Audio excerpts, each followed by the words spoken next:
السلام علیکم ورحمۃ اللہ وبرکاتہ۔ امید ہے کہ سب دوست خیریت سے ہوں گے۔ تو دوستو، آج پھر ہم ایک مرتبہ اپنے وطن عزیز پاکستان کے ماضی کے اوراق پر نظر ڈالیں گے۔ تو چلیے آج کی یہ ویڈیو سٹارٹ کرتے ہیں۔ پہلا سوال ہے کہ علی گڑھ کالج کو یونیورسٹی کا درجہ کب ملا؟ تو دوستو اس کا جواب ہے 1920 میں علی گڑھ کالج کو یونیورسٹی کا درجہ ملا۔ آگے سوال ہے کہ قائد اعظم محمد علی جناح نے صوبہ سرحد میں اصطلاحات کا مطالبہ کب کیا؟ تو دوستو اس کا جواب ہے 1927 میں۔ اور آگے سوال ہے کہ تجاویز دہلی کب پیش کی گئی؟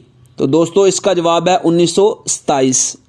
آگے سوال ہے کہ نہرو رپورٹ کب پیش کی گئی؟ تو دوستو اس کا جواب ہے 1928۔ اور آگے سوال ہے کہ آل پارٹیز مسلم کانفرنس کب ہوئی؟ تو دوستو اس کا جواب ہے 31 دسمبر 1928 میں۔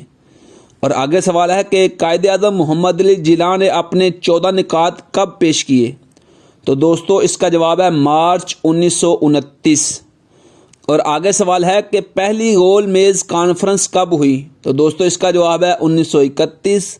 اور آخری سوال ہے کہ تیسری گول میز کانفرنس کب ہوئی؟ تو دوستو اس کا جواب ہے 1932۔ تو دوستو اس طرح کی مزید اچھی معلومات کے لیے اشفاق احمد کیلانی یوٹیوب چینل کو سبسکرائب کریں۔ اللہ تعالیٰ آپ کا حامی و ناصر ہو۔ السلام علیکم ورحمۃ اللہ وبرکاتہ۔